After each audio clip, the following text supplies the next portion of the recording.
Sobat HF, jumpa lagi dengan saya Dr. Arawinda di channel Health and Strong. Di video kali ini kita akan membahas mengenai makanan. Makanan apa yang kita bahas di video kali ini? Tentunya makanan tersebut kita akan bahas dari segi kesehatannya.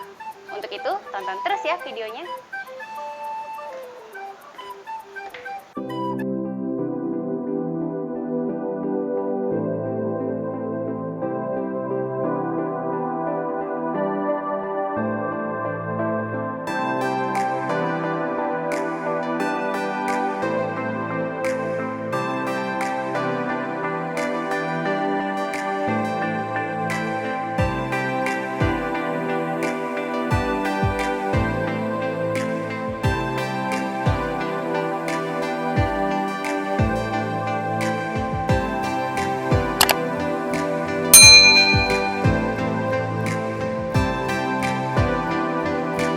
Bicara tentang steak, tentunya identik dengan daging sapi.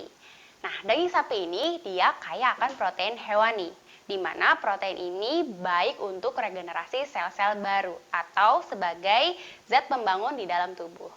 Selain itu, daging sapi juga kaya akan zat besi, di mana zat besi ini adalah komponen dalam pembentuk hemoglobin atau sel darah merah yang berfungsi untuk mengedarkan oksigen ke seluruh tubuh. Selain itu, daging sapi juga kaya akan lemak, sehingga pengkonsumsian daging sapi tidak disarankan lebih dari 2 kali dalam 1 minggu. Bagian yang paling sering dijadikan steak dari daging sapi adalah sirloin dan tenderloin, di mana letak dari perbedaan dari kedua daging tersebut ada pada letaknya. Nah, untuk letak dari sirloin itu cenderung agak lebih keluar sehingga sering disebut sebagai daging khas luar. Sedangkan untuk tenderloin dia cenderung agak lebih ke dalam sehingga sering disebut sebagai daging khas dalam. Nah, untuk sirloin karena dia letaknya lebih keluar sehingga sering dipakai untuk beraktivitas atau bergerak.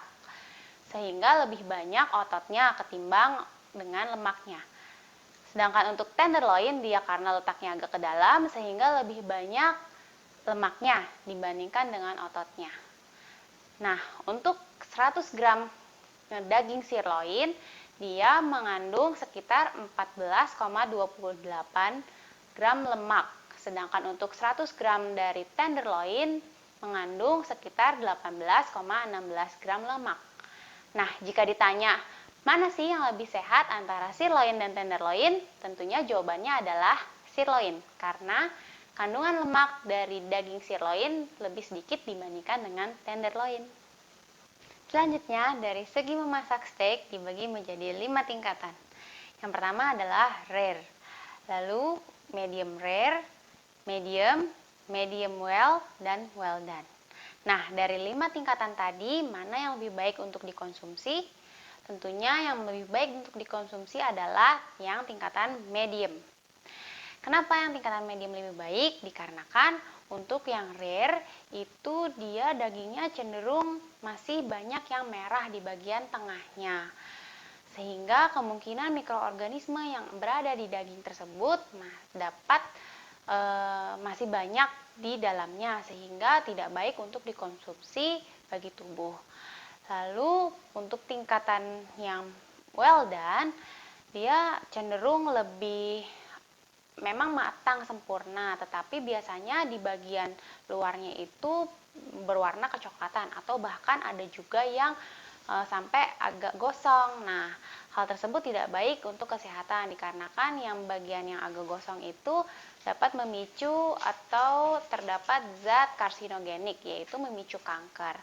Dan untuk daging yang terlalu lama dipanaskan, maka protein-protein yang ada di dalamnya dapat berdegradasi atau terjadi penggumpalan, sehingga proteinnya tersebut jadi cepat rusak, sehingga tidak ada lagi kandungan protein yang dikonsumsi.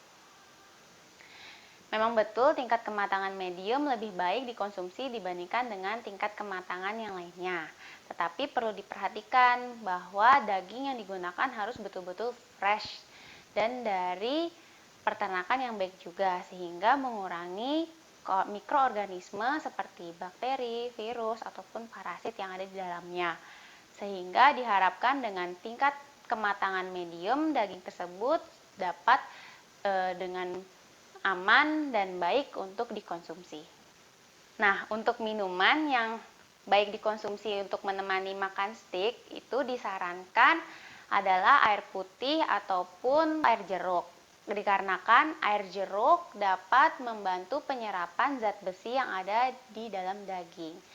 Dan untuk konsumsi teh ataupun kopi tidak disarankan untuk menemani Anda dalam mengkonsumsi steak, dikarenakan kopi dan teh dapat menghambat penyerapan dari zat besi tersebut. Nah, sekian mengenai video tentang steak hari ini. Semoga dapat bermanfaat untuk sobat-sobat HS semuanya. Sampai ketemu di video selanjutnya. Bye-bye.